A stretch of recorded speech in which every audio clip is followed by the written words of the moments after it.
This lecture is about creating new variables. Once you've loaded a dataset into R, sometimes you'll find that some of the variables that you're looking for are not actually in the raw data that you've loaded in. So you may need to transform the data a little bit to get the values you'd like.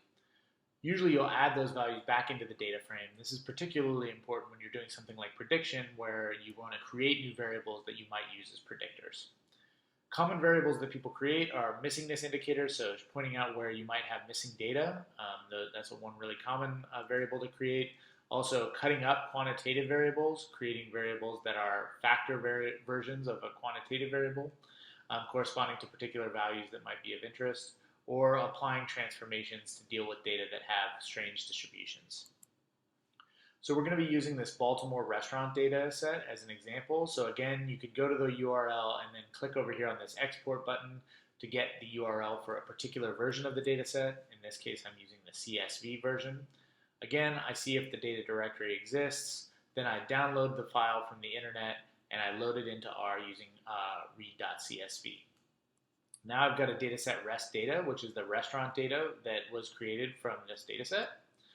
And so one thing that I'm going to talk about first before I get into analyzing the data set is creating sequences. Sequences are often used to index different operations that you're going to be doing on data, and so it's good to know how to create them. The command that you use in R is seek, and so usually what you do is you tell seek the minimum value and the maximum value, and then there's two ways in which you usually specify how many values to generate. One is to use the by command, so by equals 2 means it creates it starts at 1 and then creates new values, increasing each new value by 2. Another way to do it is to specify the length of the vector. And so what that means is it'll start at 1 and end at 10, and it will create exactly 3 values. A third way is to suppose you have a vector x and it has 5 values in it, and suppose you want to create an index so that you can loop over those 5 values. You might use the seek along equals x, which will basically create a vector of the same length as x, but with indices, consecutive indices that you can use for looping or for accessing subsets of data sets. So one kind of variable that you might want to create is a variable that indicates which subset another variable comes from. So for example, here we have this restaurant data. We actually have the neighborhoods that the restaurants are in. And so I might want to find all of the restaurants that are in 2 neighborhoods near me, Roland Park and Homeland. And so if I use this %in% command, it will allow me to find only the neighborhoods that are in those two, or only the restaurants that are in those 2 neighborhoods. It'll return true if you're in that neighborhood and false if you're not. And then what I'm doing is I'm appending this near me variable onto the restaurant data set. So this allows me to now subset that data set only by the restaurants that are near me, which is kind of a nice clean way of subsetting the data set as opposed to always having to use this longer %in% command. Another thing you might want to do is create binary variables. So for example, might want to find the cases where we know the zip code is wrong. So again, I'm assigning to the data frame the variable zip wrong, and here I'm using the if-else command. So for the if-else command, I first send it a condition. In this case, I'm going to send it the condition, is the zip code less than 0? So if the zip code is less than 0, we think that that zip code must be wrong. And so the first thing that I return is true if the condition holds true. So in other words, all the cases where the zip code is less than 0, I'll get a true. And then this is what the function returns if the condition is false. So if the condition is false, in other words, if the zip code is positive, then I get a false. So at the end of the day, what I can do is then make a table of whether the zip code is wrong and whether the zip code is less than 0. And you can see that in all the cases where the zip code is less than 0 or greater than 0, I get false. And in the one case where the zip code is less than 0, I get true. And so that might be a value that I want to filter out of my data set. And this makes it an easy way to filter those values out. You also might want to make categorical variables out of quantitative variables. So for example, we might want to break the zip codes up into consecutive numbers. So here I'm going to create a variable that I'm calling zip groups. And so what I'm going to use is this cut command. I'm going to apply it to a quantitative variable, the zip code. And I'm going to tell the cut command that I want to break that up according to some values, a list of values that I give it. In this case, I'm going to break it up according to the quantiles of that zip code. So what that will then return is a factor variable. So zip groups is a factor variable where it will break the variable zip code up into the 0th quantile to the 25th percentile, the 25th to the 50th percentile, the 50th to the 75th, and the 75th to the 100th percentile. And so, for example, there are about 375 of the values that land between the 25th percentile and the 50th percentile. And so then what I can do is I can make a table that shows you which of the zip codes fall into which of these different clusters. And so you can see, say, the low values fall into the first cluster, and then the medium values fall into the next cluster, and so forth. So what this does is it breaks a quantitative variable up into a categorical variable. An easier way to do that, I had to specify all the breaks with the quantile function in the previous version of cut. If you go into the hmisc package and you use the cut2 function, you can actually specify, I want to break the zip code up into 4 different groups, and I want to break them up according to the quantiles.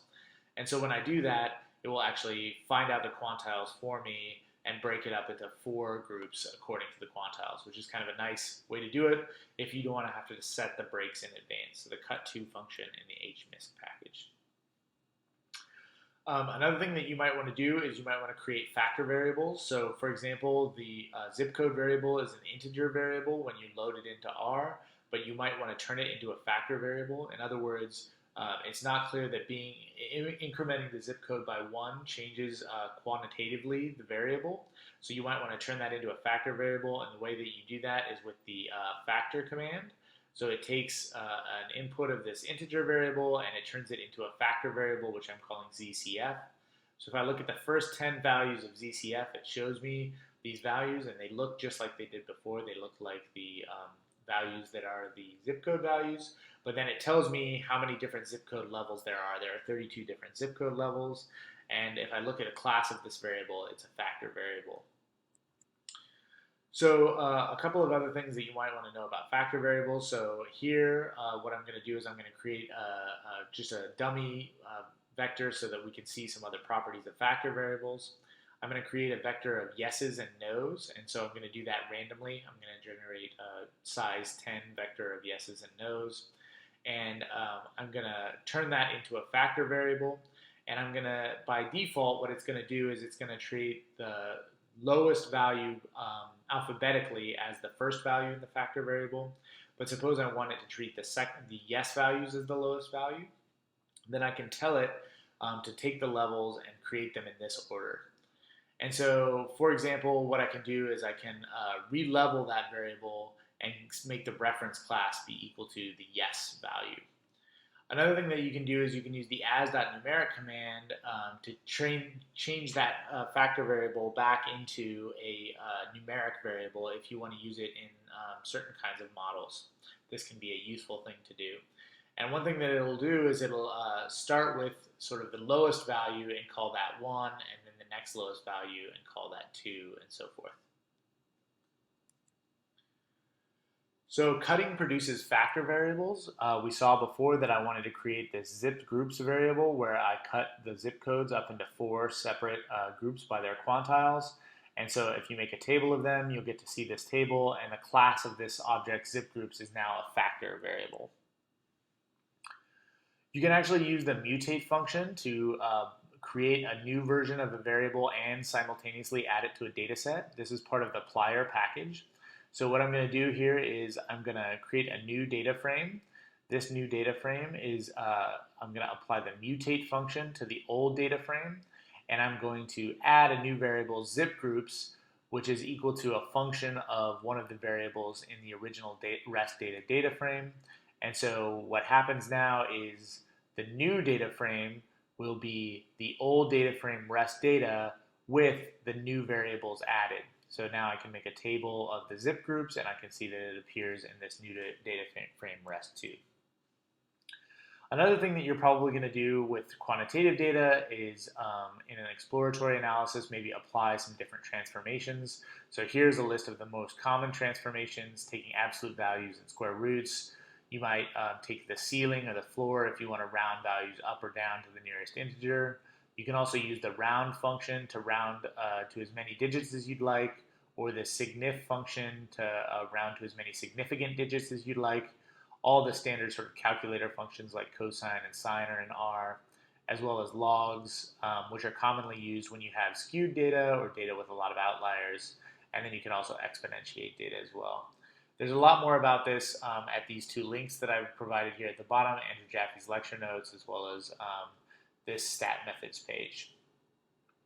Even more further notes are available from the Plier tutorial, as well as the lecture notes that focus on transformations from Andrew Jaffe as well.